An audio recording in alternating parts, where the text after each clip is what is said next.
School കുട്ടികളുടെ സഹകരണത്തോടെ കേരളത്തെ ഹരിതാഭമാക്കാനുള്ള പദ്ധതി ഏതാണ്? എൻ്റെ മരം പദ്ധതി. ശബരിമല സ്ഥിതി ചെയ്യുന്ന വന്യജീവി സങ്കേതം ഏത്? പെരിയാർ വന്യജീവി സങ്കേതം. സൈലന്റ് വാലി സ്ഥിതി ചെയ്യുന്ന താലൂക്ക്? മണ്ണാർക്കാട്. കേരളത്തിലെ ആകെ ഭൂവിസ്തൃതിയുടെ എത്ര ശതമാനമാണ് വനങ്ങൾ? 29.1%. ലോകത്തിലെ ഏറ്റവും വലിയ മഴക്കാടുകൾ? ആമസോൺ മഴക്കാടുകൾ. പെരിയാറിനെ ടൈഗർ റിസർവ് ആയി പ്രഖ്യാപിച്ച വർഷം? 1988. വനഭൂമി കൂടുതലുള്ള കേരളത്തിലെ രണ്ടാമത്തെ ജില്ല ഏത്? വയനാട്. പെരിയാർ വന്യജീവി സങ്കേതം തുടക്കത്തിൽ അറിയപ്പെട്ടിരുന്നത് ഏത് പേരിൽ? Nellikampetty game sanctuary. ലോകത്ത് വനവിസ്തൃതിയിൽ ഇന്ത്യയുടെ സ്ഥാനം എത്ര? 10ാമത്. ഏറ്റവും കൂടുതൽ കണ്ടൽ വനമുള്ള കേരളത്തിലെ ജില്ല? കണ്ണൂർ. കേരളത്തിൽ സ്ഥിതി ചെയ്യുന്ന ദേശീയോദ്യാനങ്ങളിൽ ഏറ്റവും ചെറുത്? പാമ്പാടുംചോല. വനഭൂമി ഏറ്റവും കുറവുള്ള കേരളത്തിലെ ജില്ല? ആലപ്പുഴ. കേരളത്തിലെ വനം ഡിവിഷനുകളുടെ എണ്ണം? 36. ലോക വനവർഷമായി ആചരിച്ച വർഷം ഏത്?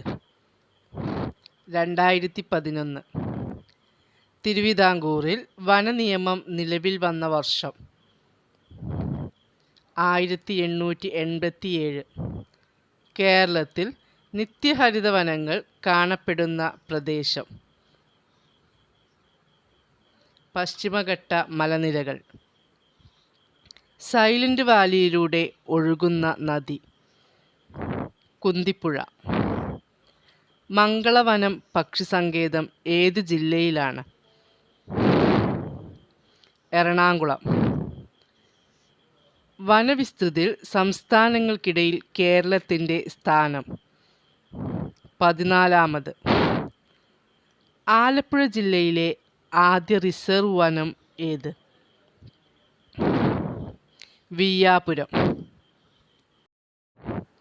കേരളത്തിലെ ആദ്യത്തേതും ഏറ്റവും വലിയതുമായ വന്യജീവി സങ്കേതം ഏത്? പെരിയാർ വന്യജീവി സങ്കേതം. കേരളത്തിലെ ആദ്യത്തെ tiger reserve? Periyar tiger reserve. കേരളത്തിലെ ഏറ്റവും തെക്കേ അറ്റത്തുള്ള വന്യജീവി സങ്കേതം? നെയ്യാർ, തിരുവനന്തപുരം. ലോകത്തിലെ ഏറ്റവും പ്രായം കൂടിയ തേക്ക് മരം കണ്ടെത്തിയിട്ടുള്ളത് എവിടെയാണ്? നിലമ്പൂർ. പെരിയാറിനെ ദേശീയ ഉദ്യാനമായി പ്രഖ്യാപിച്ച വർഷം? 1982. പറമ്പിക്കുളം വന്യജീവി സങ്കേതം ടൈഗർ റിസർവായി പ്രഖ്യാപിച്ച വർഷം? 2010. ചെന്തുരുണി മരത്തിൻ്റെ ശാസ്ത്രീയ നാമം എന്ത്? ഗ്ലൂട്ട ട്രാവൻകൂറിക്ക. കേരളത്തിലെ ഏറ്റവും വടക്കേ അറ്റത്തെ വന്യജീവി സങ്കേതം ഏത്? ആറളം, കണ്ണൂർ. ലോകത്തിലെ ഏറ്റവും കൂടുതൽ വനവിസ്തൃതിയുള്ള രാജ്യം ഏത്? റഷ്യ. നീലഗിരി ബയോസ്ഫിയർ റിസർവിൻ്റെ ഭാഗമായുള്ള കേരളത്തിലെ ദേശീയോദ്യാനം ഏത്? Silent valley. Kerala forest development കോർപ്പറേഷൻ്റെ ആസ്ഥാനം എവിടെയാണ്? കോട്ടയം. ലോകത്തിലെ ഏറ്റവും വലിയ കണ്ടൽക്കാട്? സുന്ദർബൻസ്.